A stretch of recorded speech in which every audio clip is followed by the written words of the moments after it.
Welcome everybody to our October 2nd Town Board meeting. All meeting to order, please rise for the Pledge of Allegiance.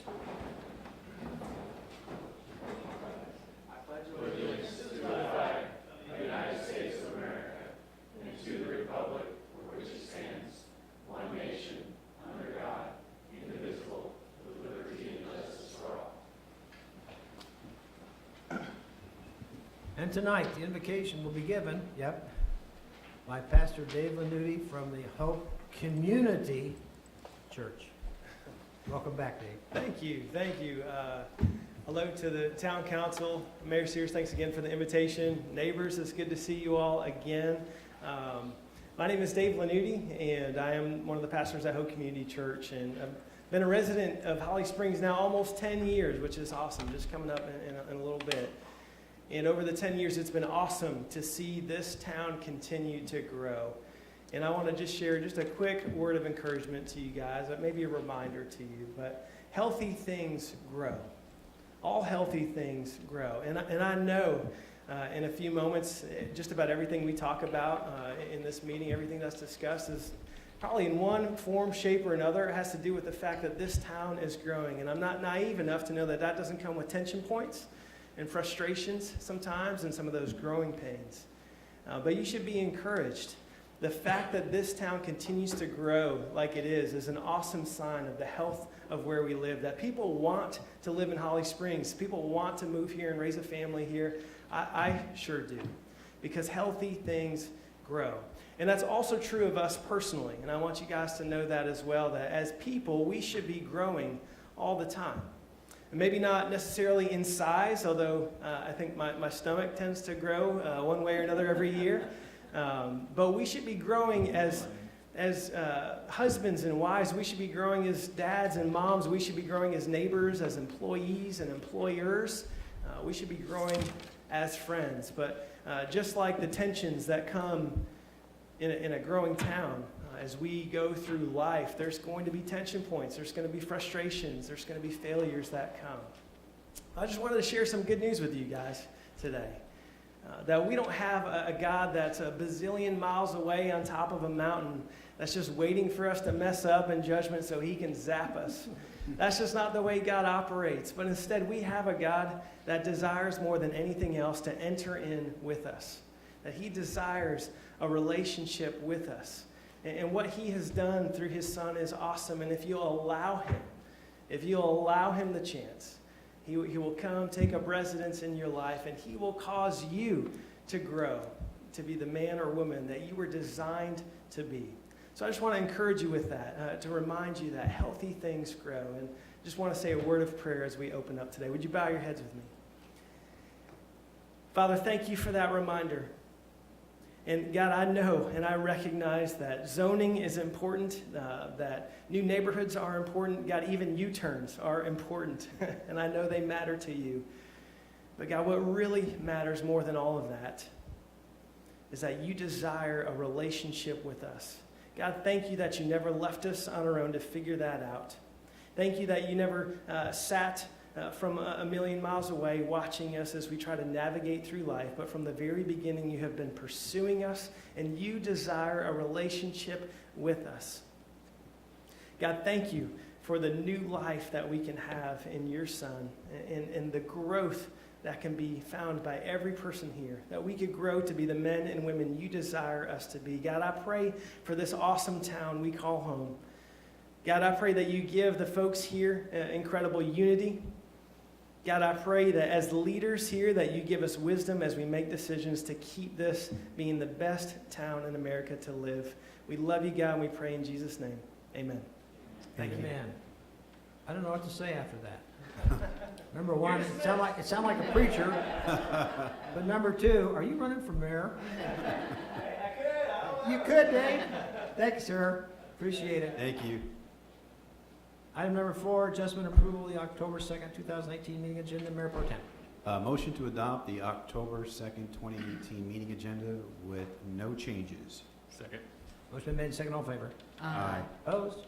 Motion passed unanimously. Item number 5 is a public comment period. I will open that, and we have one person who's going to speak, and she knows who it is. Christine Quante. Hi, Christine. Haven't seen you since lunch. Good evening. The Holly Springs Chamber of Commerce wanted to come tonight just to talk about two things, to say thank you all. Specifically, I'm going to highlight the town of Holly Springs, but specifically Holly Fest. First of all, thanks to Parks and Rec and another successful partnership this year. We have one booth left. As of this afternoon when I left the office at 4, it might be sold by now. But we are looking forward to the chamber piece and the town piece and Holly Fest being another successful event for this town, for the residents and businesses. So wanted to be sure to tell you all thank you on that. And also to thank you for your participation and support of Casino Night. That is raising money a week from Friday night for the Holly Springs Chamber of Commerce Education Foundation, which has already benefited local Holly Springs schools here, as well as entrepreneurship and workforce development programs. So we just wanted to say on behalf of the Chamber of Commerce and its board and its members, thank you. We really appreciate it. That's it. Thank you, Christine. Thank you, I appreciate Christine. it. At this point in time, we'll close the public comment period and go to item number 6A, requests and communications. Community Planning Month again? It must be. It Gina is. Glatt. Every year, the year seems to go by It does, faster and doesn't it? faster, doesn't it? It does. And so here we are again. It's October, and it's Community Planning Month in the United States, and we like to proclaim the month of October as Holly Springs Planning Month each year as well. And so this is a event that is put together by the American Planning Association, which is the national association for which planners generally are members of, and then also the Mother Association of the American Institute of Certified Planners, of which all of your planners on staff are members of the AICP community. And so National Community Planning Month is really out there to try to put out into the general public the benefits of planning in our communities and the importance of having a strong planning program in your community. And so why do we plan? And I'm going to go with our invocation. So think about your future land use plan map, your zoning map. It's all different colors, just like a garden. You have to plan your garden and watch your garden grow. And so it is through your future land use plans, it is through your zoning map that you grow your community. And so think about those things as we start launching this year, our update to the future land use plan and how we want to see the future of our town grow. And so planning does have many benefits. It does promote quality development, maintains our neighborhoods and our community, sustainable growth. A big part of planning is through the zoning and through land use planning, protecting our tax base and enhancing our tax base and making sure that we have a balanced future of our community, that we can afford to continue to provide all the necessary services for our residents. And then also, we're going to start focusing a lot more on providing a variety of housing types and hopefully affordable housing options for the variety of people that are now living in our community and working in our community. We also work closely with your Parks and Rec department, your Economic Development department, and your Engineering department in trying to preserve parks, open space, working on transportation planning together, and making sure that we have a variety of housing, retail, commercial, industrial to improve the quality of life for our residents. So this past year, we've had several planning projects that were completed. We had the Southern Area Planning Initiative. We had a couple UDO amendments, one for tree preservation. We had a historic preservation plan update, and then the UDO amendment that created the historic preservation incentives. Planning and zoning worked closely with Public Works, and we had new town limit signs celebrating our new brand. We are in the process right now, almost completed, are the gateway signs at Holly Springs Road and Sunset Lake Road, celebrating the entrance into Holly Springs, where the new 540 interchange is going to occur in the next couple of years. And then we also have the wayfinding signage, hopefully starting to sprout up around town in the next few weeks.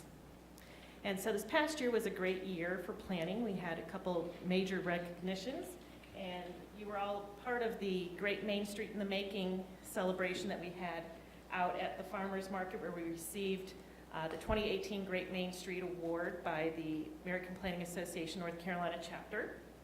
And then last week, you were all part also of us receiving the Anthemian Award from Capital Area Preservation for the new UDO amendment for historic preservation incentives. And so I do want to do a shout out for capital area preservation. So most awards, as most people know, you have to submit an application to receive an award. The town did not submit an application for capital area preservation. They were very much impressed with the work that the town was doing, that they themselves awarded us that without us even asking to receive any kind of award. So I just wanted to share that it really was that innovative of an ordinance that was put together. And so citizen planners make a difference in our community as well. We have our planning board and our board of adjustment. And as you are aware, we do have planning board representatives here each meeting because they do provide critical input and insight to you prior to your consideration of development proposals. And our board of adjustment, although they don't meet often, when they do meet, they have a tough job.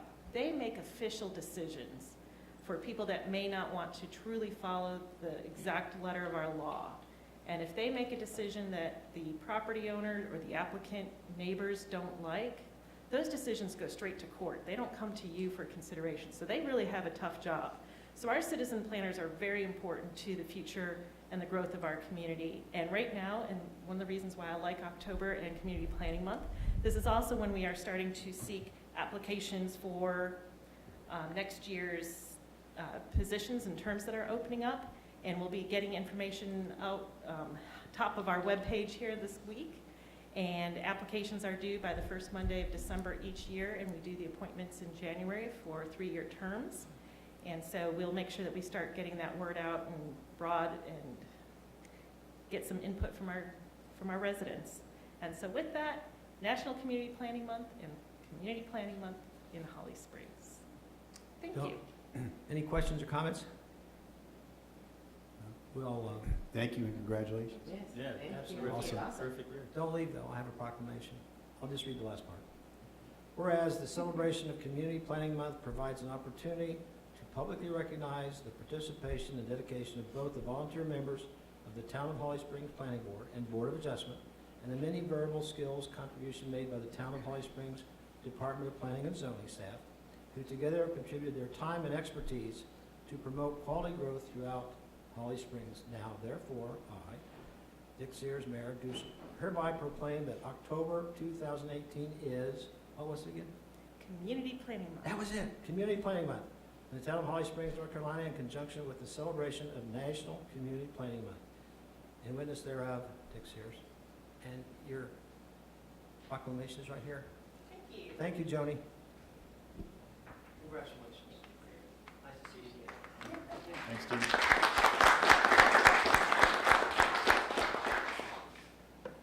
Okay. Agenda item 7A, public hearing extension of 2011 GO bonds for parks and recreational facilities. Tina Strope. Hi, Tina. Good evening, Mayor and Council. We are here again tonight for the public hearing on the extension of the Parks and Rec bond order.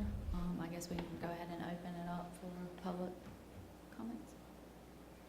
We do it now? Okay. We'll open up the public hearing, however, no one signed up, so we'll close the public hearing. Okay. So keep going. All right, so what we're going to do tonight is, back in 2011, the voters approved a $20 million Parks and Rec bond referendum. To date, only $12 million of those bonds have actually been issued. So we've got $8 million in unissued bonds.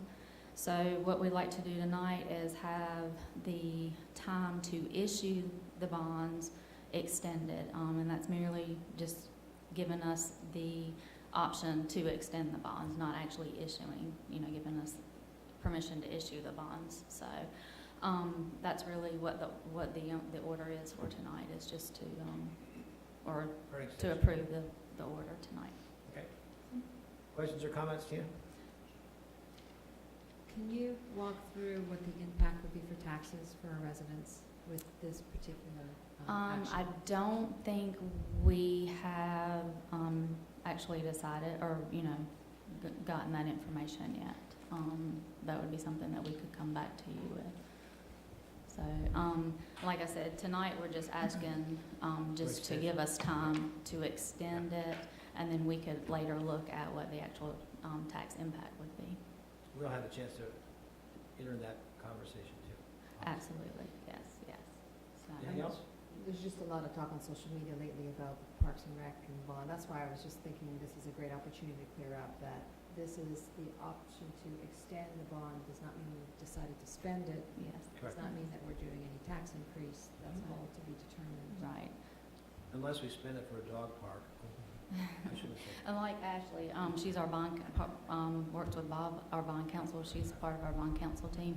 And this, what we're doing tonight is just to reserve the option to issue the bonds, because they will expire in November. And once they expire, we'll not be able to issue those after that. I just wanted to hear it one more time so folks that are listening to us will hear that. Anything else? All good? Motion? Motion to adopt Order 18-03, extending the time to issue $8 million in parks and recreation bonds remaining from a $20 million bond referendum in 2011. Second. Motion been made, second, all in favor? Aye. Opposed?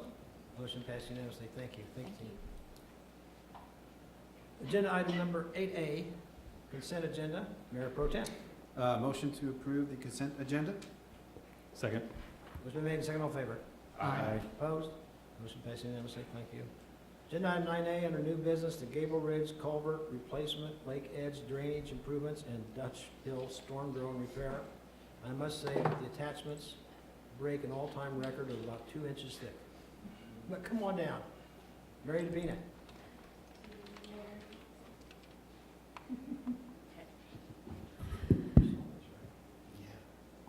All right, so the Gable Ridge culvert, we talked about back in January, and we've added a couple of projects to that to make it more enticing for bidders. And the good news is that it worked. We got the minimum 3 bids that we needed, and the bids came in below, the low bid came in below the engineer's estimate, so that's good news. So the 3 projects that we're looking at are Gable Ridge Lane, Lake Edge Drive, and Dutch Hill Road. And first of all, Gable Ridge Lane, a little history on this. It began back in 2007. A pipe failure happened, and because it was threatening town infrastructure, the town went and fixed the pipe. And then back in about a year ago, a portion of the pipe that had been fixed had failed. Remember. And so we did an emergency repair, and so now we're ready for the permanent repair. And it will be just on the portion in yellow here is the section that we'll be repairing. It's about 122 linear feet. We're putting in a 72-inch cast aluminum culvert that has a much greater corrosion resistance. So it'll be a much better situation than we have now. And the next project is at Lake Edge Drive.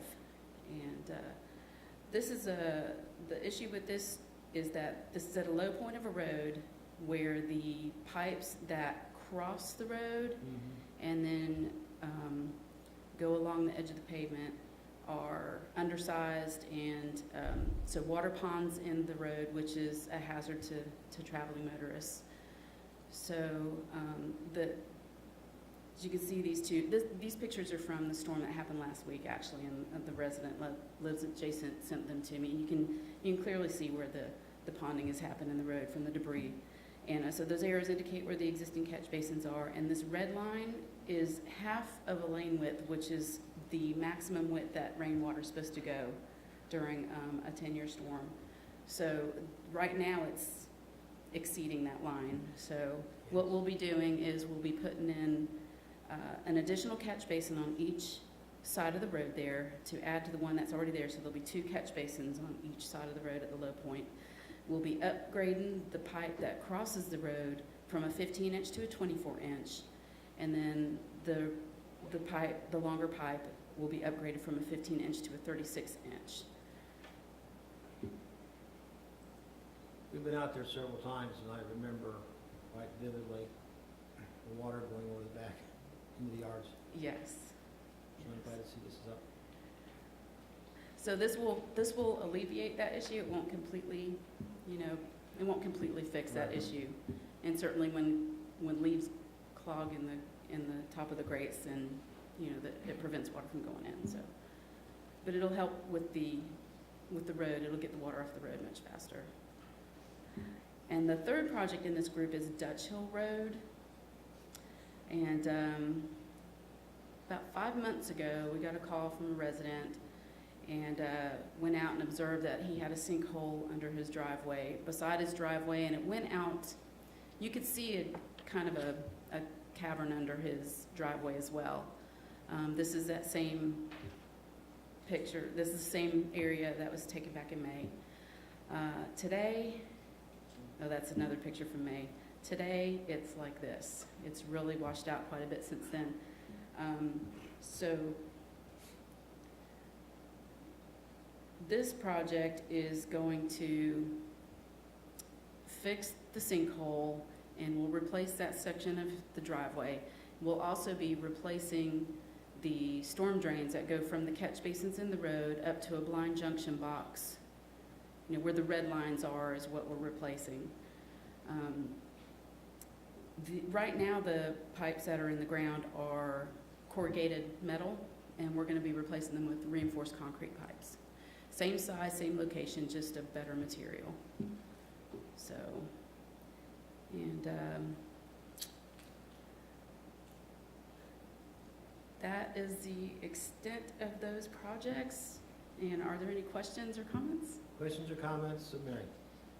Outside of these projects, is there anything else in the pipeline, no pun intended, stormwater-related issues that we've got? I'm only asking because this is about 80% of the remaining stormwater reserve balance that we have, so I just want to make sure there's nothing else that's going to come that we're going to have to worry about funding in the next couple of months.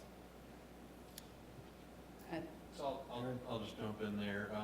You know, as you know, we are working on the stormwater, the watershed study project. Mr. Colavito was up a few weeks ago presenting that. We expect to get, you know, somewhat of a list of needed projects from that endeavor. But as far as on the books now, there are no repairs that we're anticipating. Something that we are considering, you know, right now there is a $3 stormwater fee on your monthly water bill. That's to pay for the federally mandated unfunded program.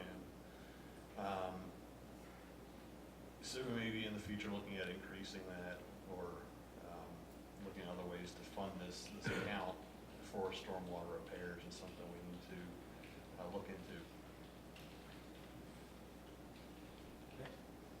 Other questions or comments? Yeah, I'm excited that this project received bids. I know bidding climate has been tough, and that it came in under bid or under estimate was a bonus. I had been contacted by residents over by Dutch Hill and concerned about that drainage or that sinkhole, so I'm happy that work will be done on that. And I appreciate staff shoring it up a bit during the storm to prevent further damage. When will this work begin? Well, you know, provided we get approval tonight, we'll give the contractor a notice to proceed tomorrow, so that it'll take them probably about 3 or 4 weeks to get all the paperwork in that they need for the contract. And then we'll have a project pre-construction conference, and then after that, so I'm guessing probably about 4 or 5 weeks they'll be able to begin construction. November?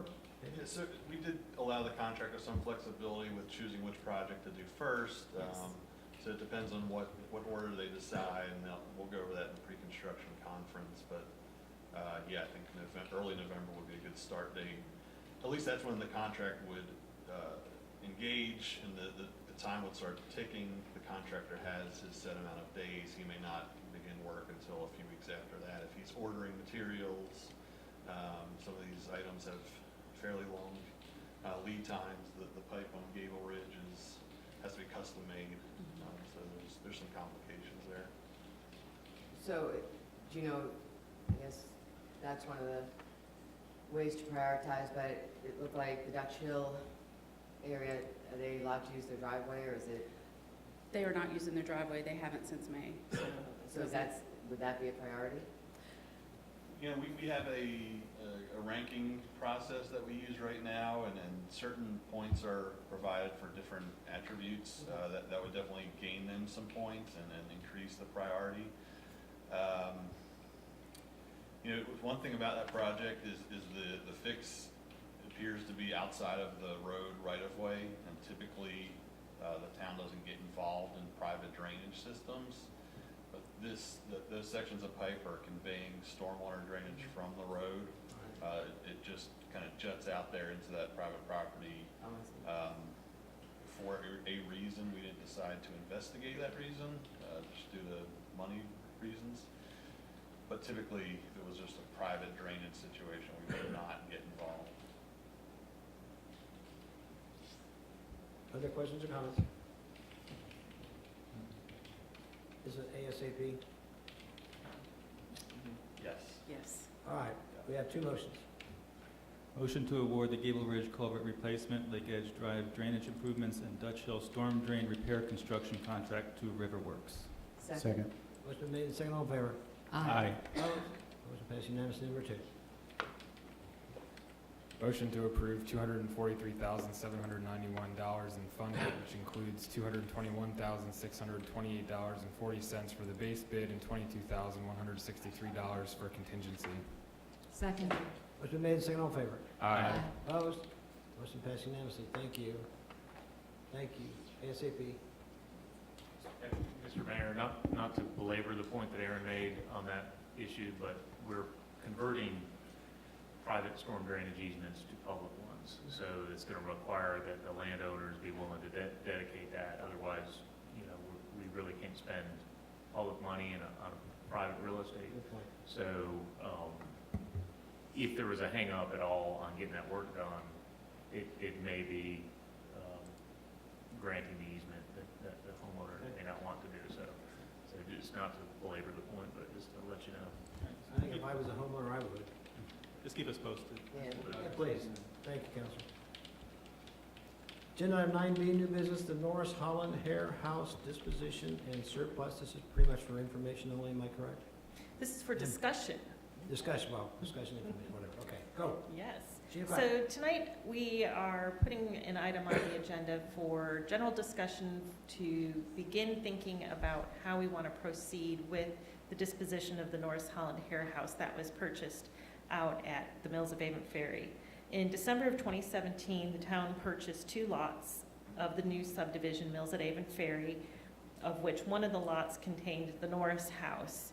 And basically, it had been purchased as part of a subdivision project, and if the town did not purchase the property, the house would have been destroyed by the developer. To date, the town has not established any plan for the future use of the house and what we want to do with the home, and so that's starting those conversations tonight of how to start moving forward. So right now, the house is sitting vacant. There's no power, no HVAC, so no air conditioning during the summer, no heat during the winter, and so we are concerned that if the plan from the town council is to protect the structure, that it is not being protected right now in its current state and form, and so starting to have some conversations about how to move forward is imperative if that is the goal. So this next slide is just to kind of show you what it is exactly that the town had purchased. These are the 2 lots, and in the future, as this subdivision continues, there will be a new road here. You can kind of see where the road stub is today if you drive out there into the subdivision. And so there's also part of the town zoning requirements is to have a thoroughfare buffer.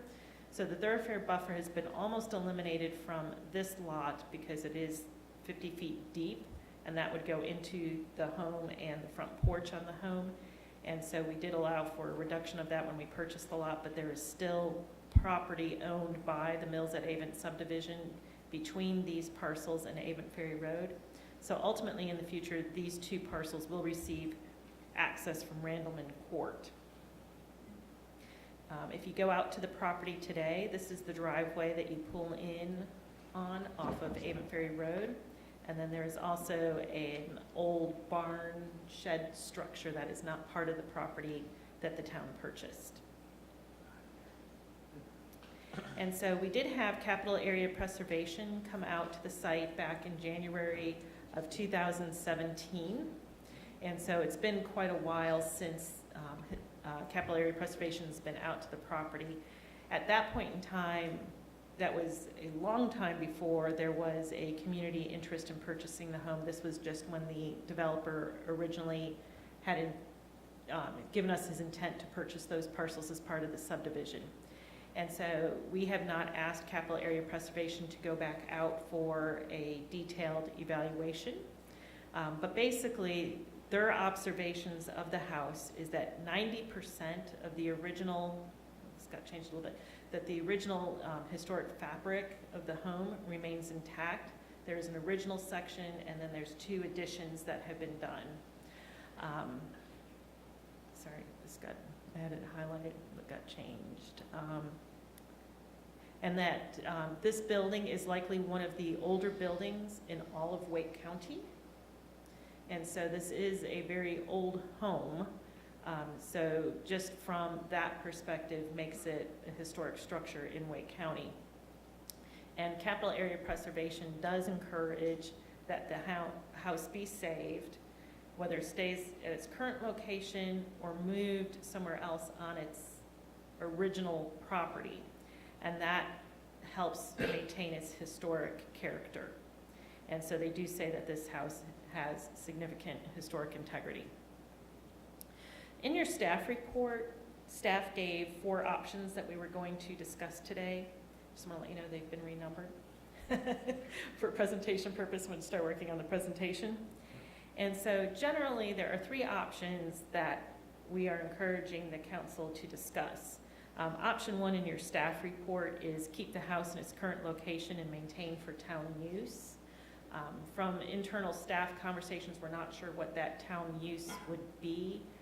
Being an old house, and if the goal is to maintain it in a historic manner, we wouldn't want to be opening up the rooms to create large meeting spaces, things of that nature. The stairs to get to the 2nd floor are clearly not compliant with today's building code, and not sure how that would be able to be modified for any type of public use to access the 2nd floor. So the options that we're going to discuss, or if there's other options you have, we are open for all discussion, is to keep the house in its current location and to sell both lots with the house and to have an individual renovate and keep it as a single-family home. Option 2 is to move the house across the street to the north side of Avon Ferry Road. The parcel to the north side of Avon Ferry Road is all part of the original Norris estate. And so the town owns some property on the north side that was part of that estate. That's our pump station. There is room in front of that pump station potentially to move the house to, or negotiate with the property owner that has the remainder of the original Norris estate. And then you would sell that home on the new lot potentially for renovation. And then you would have the 2 lots in the Mills at Avon Ferry to sell.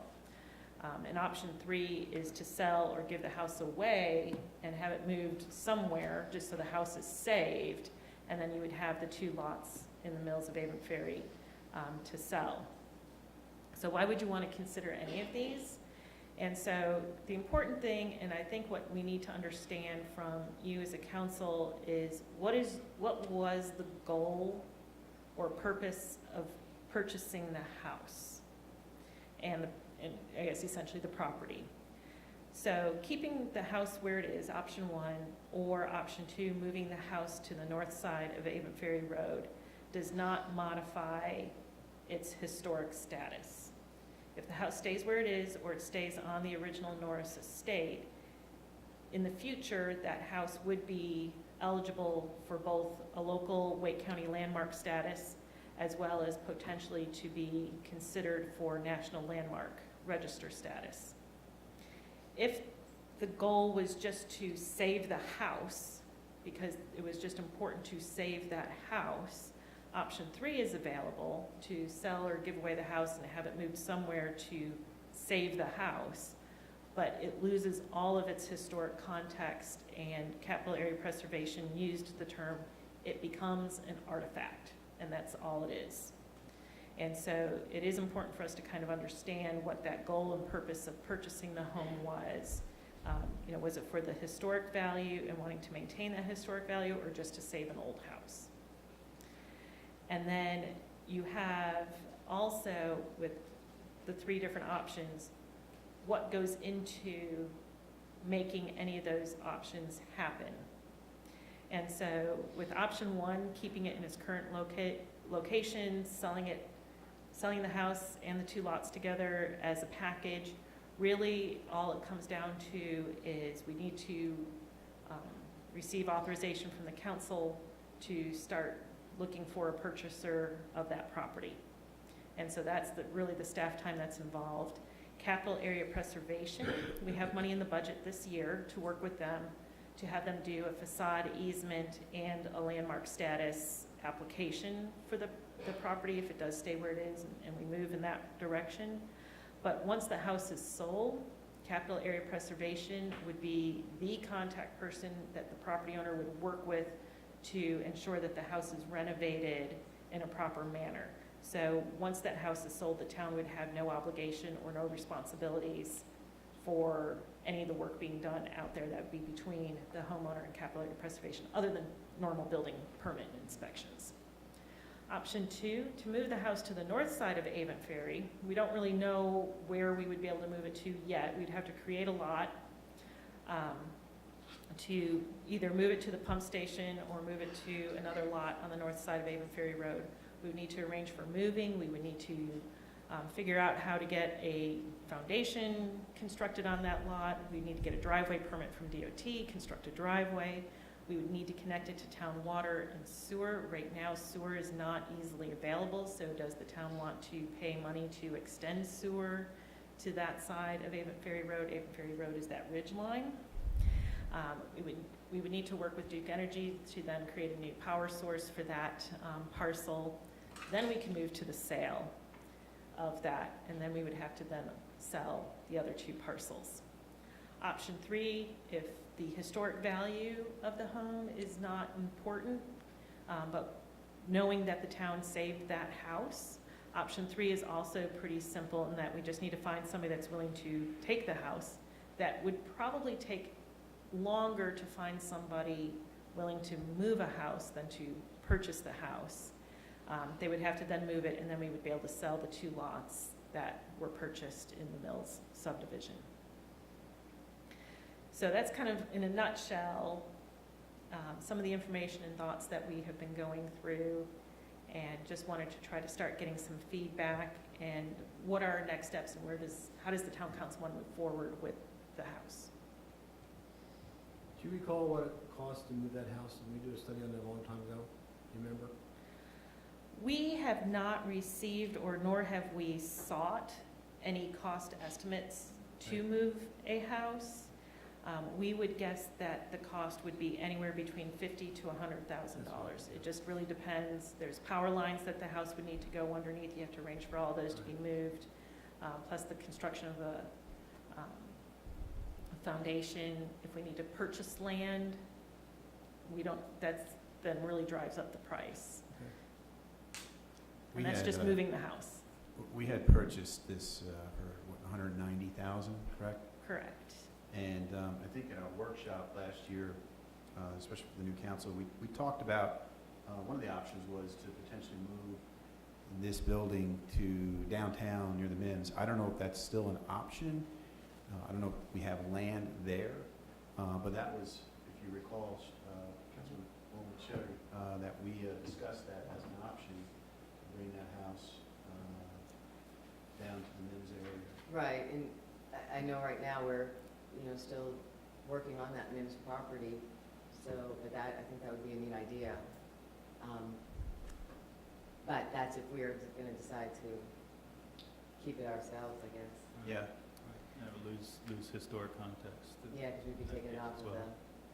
the, So, yeah. Is there an option 4 that, we had talked about getting some citizen committees together for looking at preservation or sustainability or tree preservation, and that we could really use when I think of the Masonic Lodge and how they have a group that takes care of an old house, give us some time to see, is there an equivalent group that would want to help be part of historical preservation or think out of the box for it, get resident input, but sustain the house so it does not get damaged anymore? Is that an option?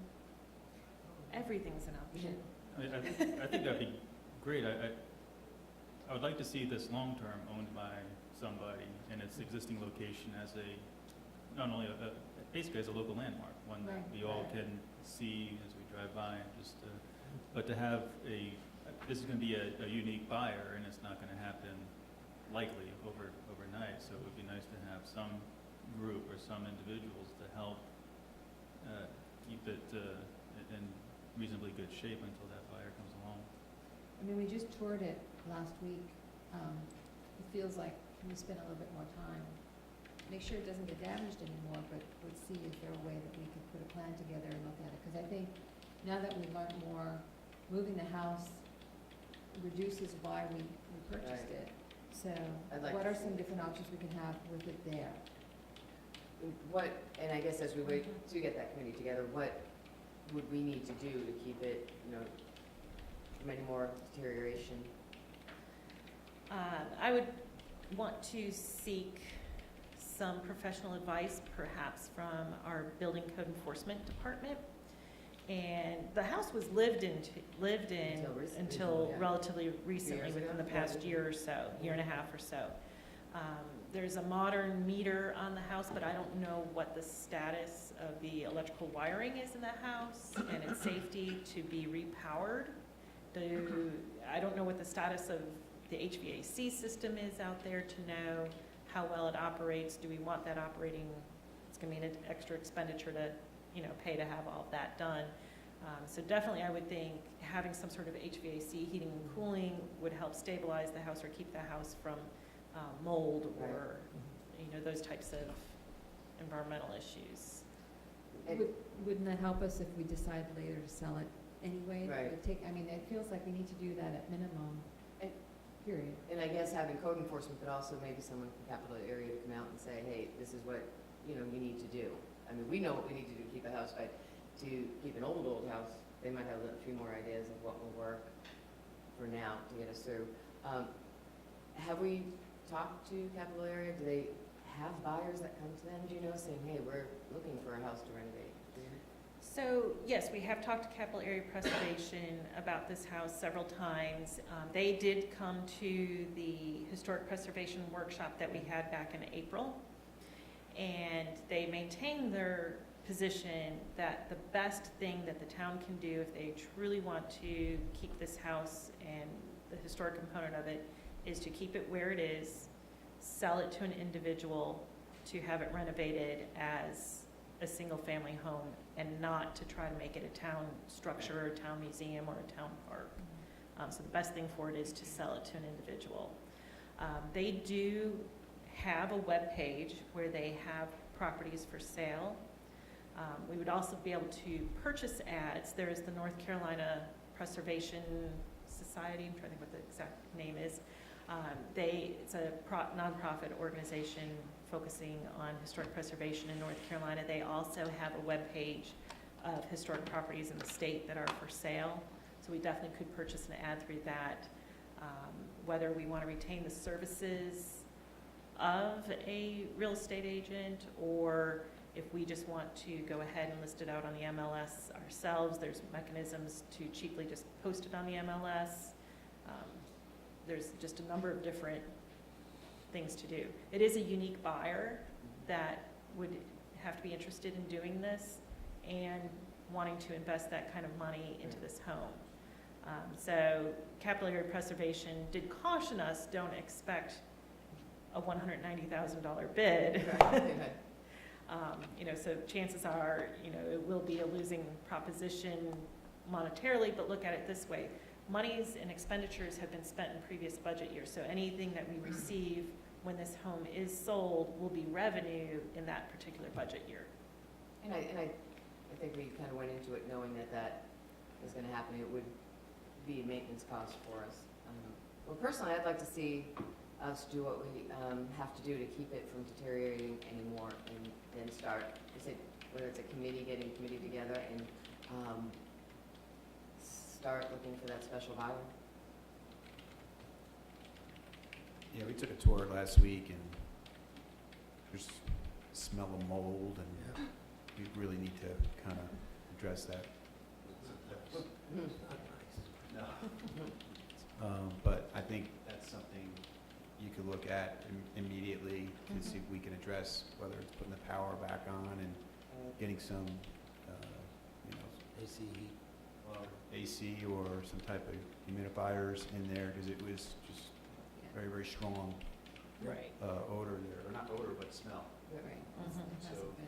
If we could take that step first, and then I guess look at potentially looking at selling it as a property.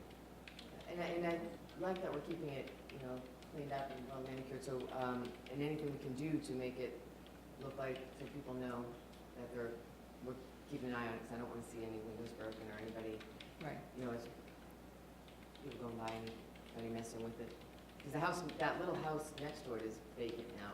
I believe that Correct. one story. What is it? Yeah, so, kind of want to be careful, and so if we do get electricity, maybe porch light on or something. Needs a No. lot of work, though. Yep. It A does. lot of work. I am going to ask our town attorney, John Schifano, also if he has any specific direction for you as far as how the selling or what that process would be. So, yeah, if you were to enter into, the first thing you'd have to do is surplus it, or, well, actually, the first thing we could do is advertise that we're accepting offers and take offers, and then you could surplus it as no longer needed property for the town through a resolution.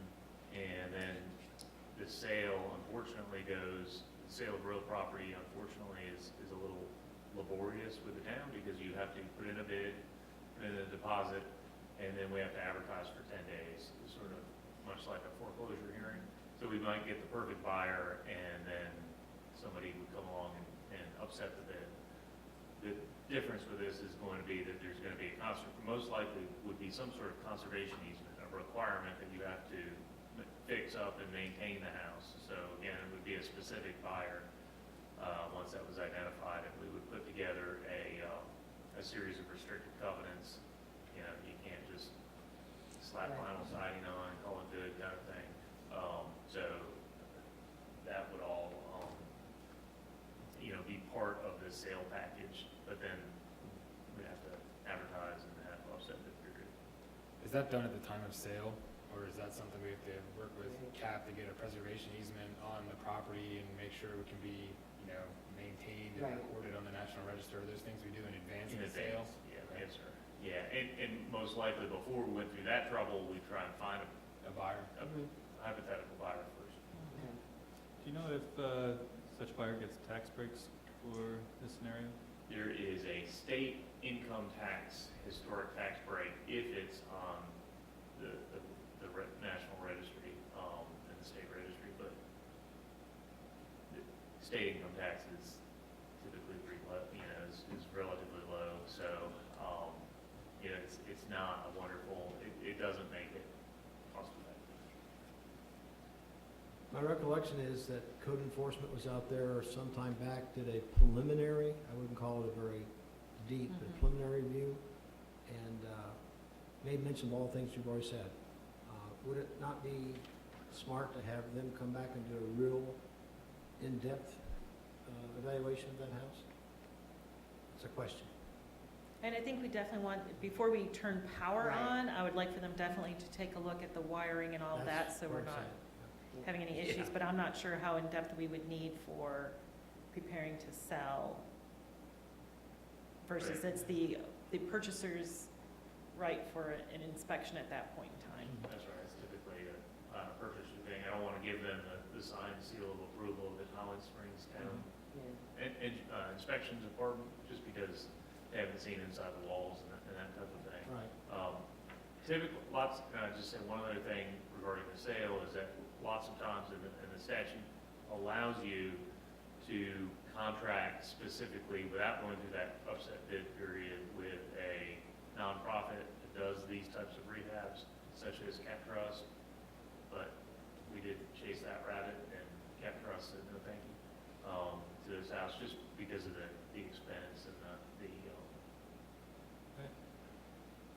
What else? So option 4, try to preserve it for now, and then there's more work for us to figure out next steps and involve, like if we can get residents involved or look at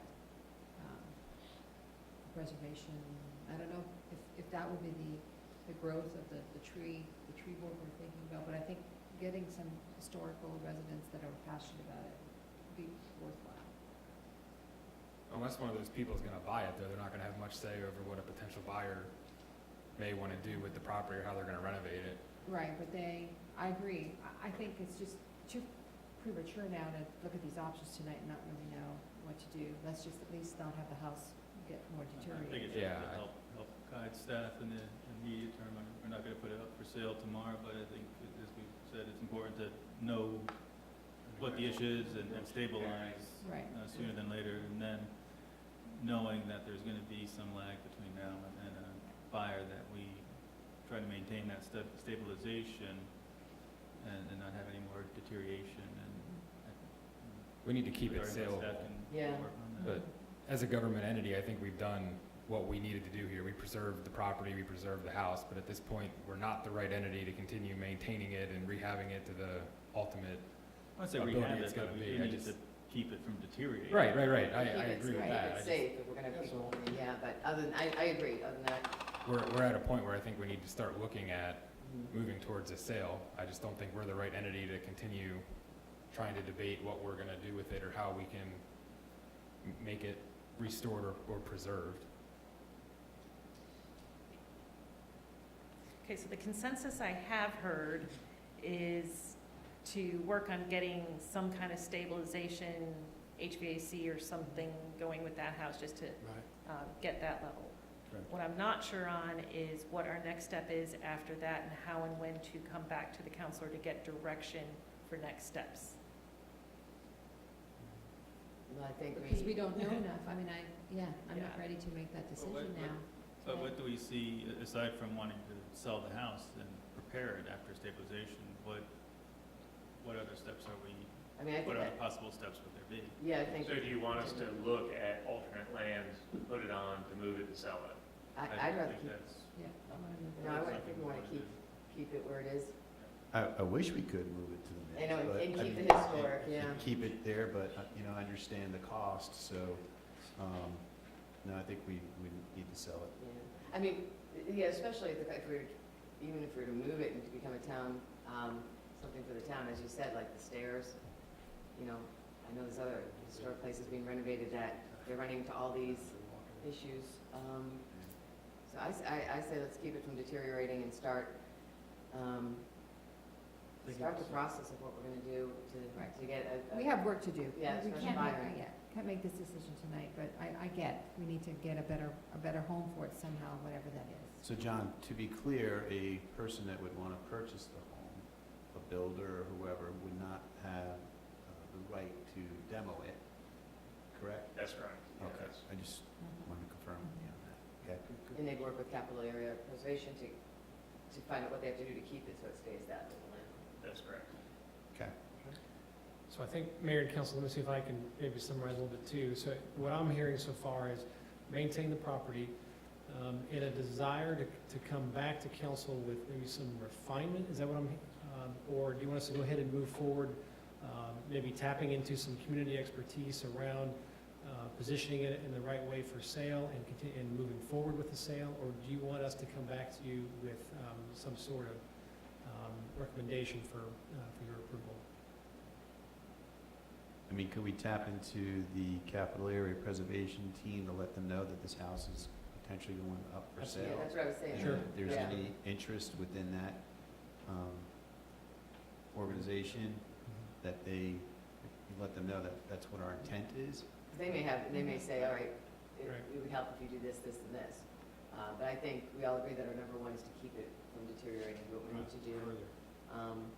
And then start the process of finding a buyer in capital area might be the best place to start. Mhm. Okay, Is that more clear? is that good? Yeah, I mean, Thank you. Yeah. I see a happy place in the future with that house is preserved. I just don't know who's in it, or Right. how we got there, but, I see a happy place down there. As long as we set, the perimeters in place of what can and can't be done, to keep it as a local landmark National Register, that buyer's gonna have to adhere to that. Can we start work on the preservation easement and get that? That was what I was. Capital Area Preservation prefers to work directly with the buyer, so it'd be good for us to try to start, once we know who a potential buyer is, because what their agreement is, when they actually prepare that agreement, it's actually a timeline of when certain things need to be completed, and I don't think we as a town are in a position to agree to a timeline of certain Right. exterior achievements being completed. But we can bundle, But we bundle can- it up and get it all ready. Mhm. Yeah. I just want to make sure that we do everything to keep this as a local landmark like this. Okay. That we don't find any loopholes where someone's like, well, you didn't say this, so now I can do this. Definitely. And we'll work with Capital Area Preservation also. Maybe that's what we can come back to you with, is their recommendations on how to, I'll say, advertise and how to actually go forward with the sale. And then I'll also reach out to Preservation North Carolina as well, who deals with the sale of historic homes as well. Are our options only to keep it as a single-family home? Is that the only option we have? Or could it be turned into a little store? Like, I don't know, I'm trying to think, I'm thinking of the Pimento too. I Oh, mean, you need a vision, for sure, you need a residential, commercial, or? or something. Is that the only option, is to keep it as a single-family? I mean, the options are limitless of what you Okay. can consider for it. It's up to what you all think is appropriate. And currently, our future land use plan has that area designated for residential. It is zoned for single-family residential.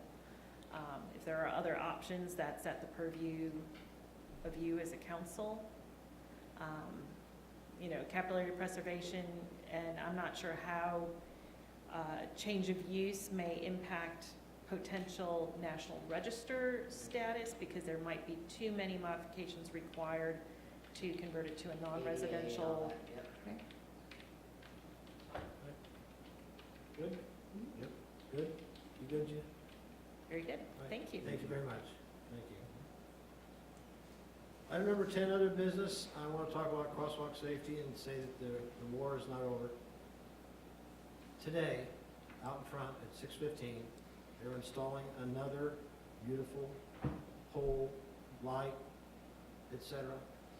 And the two gentlemen who are installing the pole light across the street were trying to cross the road, one at the crosswalk, one not at the crosswalk. And there were a few cars that stopped after about 4 or 5 went through. So the war's not over, but when those lights come on, you at least know it's a crosswalk. And I'm familiar now with the one on Holly Springs Road.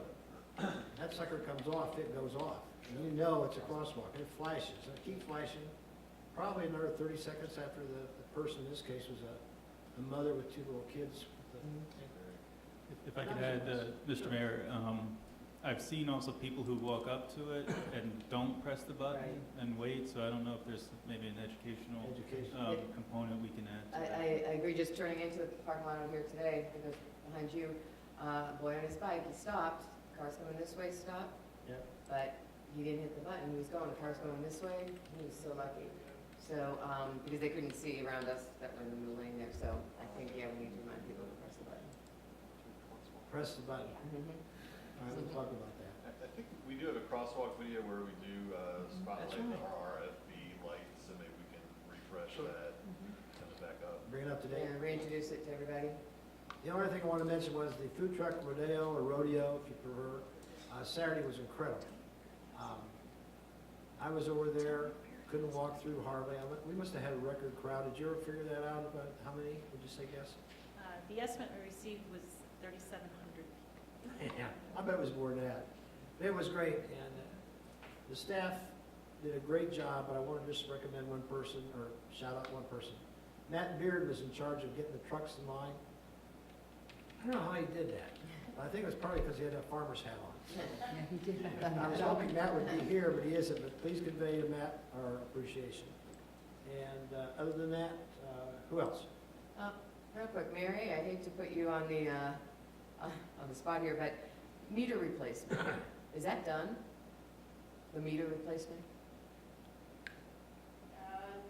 98%. Okay, so there's still people, I think we're gonna tie up the final details of the contract with the company to come in for the first satellite read up on the first tower. okay, just a few people, quite a few people were saying their water bill was higher this month. And it seems to go in phases, so I'm thinking as they're getting their new meters, that's probably what it is. Okay, thank you. What else? I just wanted to check with our town manager. The dump has been having a lot of smells lately, and we've been hearing from different residents. We do have something planned to have them come soon, right? We do. On October 16th, you will receive a presentation from the Solid Waste Director for Wake County, and he'll come here to give us an update. Okay, great. Other comments? Great job, Chief Smith, at your promotion recognition ceremony last week for the fire department. All of our members who advanced in the department. It was a well-attended ceremony, and great job to all of our staff members over there that got promoted and have new positions. Thanks for having Cinder and Joe there Saturday, too. They're the big hit. I want to share the transportation bond sign. You'll start seeing these pop up around town. The election and the ballot will be November 6th. Hopefully our residents will, and have been, getting information and will come out and use that information to vote one way or the other. But it's important to get their input. And hopefully we'll see these signs, ideally on maybe our more congested routes, reminding that we have this transportation bond. And please forward any questions that folks have about it. It's a lot of information, so we want to make sure that people have the knowledge they can to make the decisions that they're comfortable with. And I also want to thank Ms. O'Hara from Holly Springs High School. She had me out speaking to her class, her special kids on civics, and they were bright. They had incredible questions and very challenging questions on mass transportation and affordable housing, and I will be relaying some of their input to council and staff. It was very informative. Thank you to her. Just an echo on that, Friday at 7 o'clock at New Horizons, and Saturday at New Horizons at 2 o'clock, the Talks group is going to do a play again called Rock, and I'm going again. I would not miss one. If you go to that play, it's a donation only. If you go to that play either day, I will guarantee you this. You will find out something about them that you didn't know, and you will be impressed with what they do out on stage. All of them. And the needs go from almost 0 to 100%. So if you can make it, New Horizons Church in Apex, Friday and Saturday. Okay? That's it. Town manager's report. Thank you, Mayor. I have 3 items, and the first item, I just want to make you aware, next Tuesday, we have a workshop session, and at this point, 2 topics that are planned. One would be some discussion around the tree board, which I understand you've had some conversation on in the past, and a chance for us to come back and get some further guidance and some thoughts back to you. And then secondly, to talk a little bit about strategic planning. We talked about that last week, and I'd like to move that up and start that conversation next week with you. So those are the 2 topics that we have planned right now. The other thing I want to comment on is one of the great attributes of this community is that we have a lot of fun activities that occur throughout the week, and especially on the weekend. And we have more fun activities coming up this weekend. We've got the Bass Lake Day, which is our annual event at Bass Lake. And I was really excited that Adam Huffman shared with me some of the fun activities that are going to be out there. Everything from Bill Davis falconry, a red-tailed hawk, animal adventure, we've got live animals, everything from snakes to kangaroos. We've got the Skyhawks RC Club with Flight Simulator, Carolina Hurricanes Slapshot booth, and Storm Squad members. We also have Clowning Around, face painting, and balloon animals. And then Big Chief, which is a three-piece band performing during the event. A lot of other fun activities going on out there, but want to make the community aware of that, and a lot of fun this weekend. The other thing, as you know, last weekend we had a fantastic farmers market and food truck rodeo, and the one of the items that we had sent to you in last week's mayor council briefing was an idea to shift some of the location for the farmers market. One of the great things, we have the #1 farmers market in North Carolina and one of the 7th or 8th nationally. It's phenomenal, and so staff is continually to thinking about how do we ensure its success and what do we need to adjust to accommodate some of the needs and logistics around the event. And so I'd like to request Gina Clapp to come up and share with you just a couple slides on what that looks like and to share that with you. So Gina, if you would go ahead and cover a couple of those slides. Sure. There we go. And so, as you probably are aware, that the Mims Park Master Plan was adopted many years ago, and part of that Mims Park Master Plan includes an area that's designated as Village Green. That area is also the future permanent home of the Holly Springs Farmers Market. And so we originally started with about 10 booths out in the Mims Town Square Town Hall parking lot right out here. With the opening of My Way and cars being left overnight, we moved across the street to where we are today in both the Baptist Church public parking lot as well as the Village Office Condos parking lot. And so each year we do need to get approval and some insurance things squared away with the Village Office Condos in order to be able to use their portion of this parking lot out here.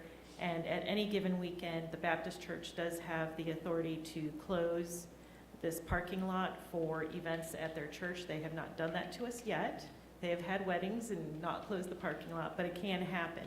And so right now in our current location, maximum, and we mean everybody is squeezed together and tent legs are crossed, we can squeeze in 36 vendors. And we have had many weekends where we are at maximum capacity. Each year we are turning vendors away that want to be a part of our market. And so we were in conversations about the winter market. We've been indoor at the Cultural Center. Last year we started an indoor and then having an outdoor in the normal summer location. We have completely outgrown the Cultural Center for an indoor farmers market. The other farmers markets in the region that have winter market hours are all completely outdoor. And so we were continuing the thought process of where we are, but after meeting with representatives from Parks and Recreation, Adam, Kathleen Hebert, the director out at the Cultural Center, and Lori Puzak up at Ting, we went toward the Ting facility. Our goal was to bring people to the Village District, so moving this to any other location than downtown didn't make sense to us. And the idea was thrown out to use the front lawn, but that's really not very large. And then we started exploring the idea of using Valentine Street. We've worked with the police department. Parks and Recreation has verified that this does not impact our agreements with Wake County because this is a joint facility and this is all of their property. And so we've got everything in place to move the farmers market to West Valentine Street and using this area through here. Our winter market is much smaller and is still going to be just twice a month, first and third Saturdays. Then the summer market would be our typical every Saturday from May through mid-October. This new layout is very flexible for us. We can easily accommodate 45 or more vendors, so it definitely gives us that opportunity to grow. And today we even had conversations about our ability in the future to continue to expand out here completely to this end of the westernmost roundabout, I guess that would be. So there's a lot of room here for us to expand our facility and expand our offerings, but then also starts getting us closer to our future permanent home. When we started looking at this location, it really made a lot of sense to us. And I'm sure a lot of you have noticed safety. Mayor, thank you for your comments about the crosswalk out here on Main Street. it is very challenging on Saturdays when we have so many pedestrians that are parking in this parking lot trying to go across Main Street to go to the farmer's market. We back up traffic easily to Arp Street, and I don't know how far south, every Saturday. The other thing That goes is, about to Myrtle Beach. probably. The other thing is, we do not have access to running water at our current market. We are a farmer's market, we sell food, it would be really nice to have access to some running water.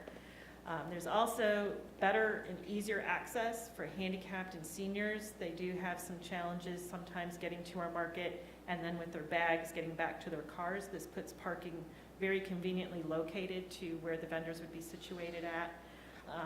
The other thing is it's access to standard bathrooms with running water. Right now we have a porta potty on a trailer with antibacterial hand stuff. So this really starts getting us where we really need to be as far as standards for a farmer's market. And then a nice little perk is it also gets us easy access to heating and air conditioning, where we do have customers each summer that come to us, I'm not feeling well, and we're trying to find a chair for them to sit down in. We'll have access to the lobby that's air conditioned in the wintertime, that's heated, so if somebody needs to cool down or warm up, we'll have a better facility for that. So we're really excited about this, and we met today again with Adam and Kathleen in Parks and Rec, and there's a lot of synergy that's going on between Jessica Steigels, our market coordinator, and Kathleen about all the joint promotion and cross things that we can do utilizing the stage and different activities and events at the cultural center, and how that can start merging with the farmer's market and getting cooking classes in the kitchen there that correlate with things that are happening at the market. So this just seems like a really good next step for us for the farmer's market and continuing to grow and sprout. So if there's any questions. Terrific. Great idea. Great. Fantastic. You liked it, right? Mhm. Everybody? Yeah. Absolutely. We liked it. Thank you. Thank you, Gina. Then we will see you on West Valentine Street. You bet. First Saturday of November, Battle of the Badges Chili Cook-Off. All Oh, right. Gina, do we have two more Saturdays at the farmer's market, or Two. two more? That's what- This okay. Saturday is Shred-a-thon, and then we'll have our final summer hours market. Cool, thanks. Thank you. Thank you, Gina.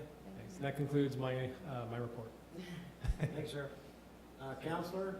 Yes, sir, Mr. Mayor, I have a need for a closed session to discuss two different topics. I believe the council has asked for an economic development project update from the economic development director. So a motion would be proper to go into closed session for that, and also to discuss the proposed settlement agreement with the current construction company et al. Lawsuit, and to preserve the attorney-client privilege to talk about that settlement agreement. So respectively, sections 143, 318.11A, 4, and then 3. Are you sure? Pretty sure. Okay. Fairly certain. May I have a motion? Motion to go into closed session pursuant to that statute. Second? Motion made and seconded, all in favor? Aye. Opposed? Motion passes. Thank you all for coming. Quality, not quantity.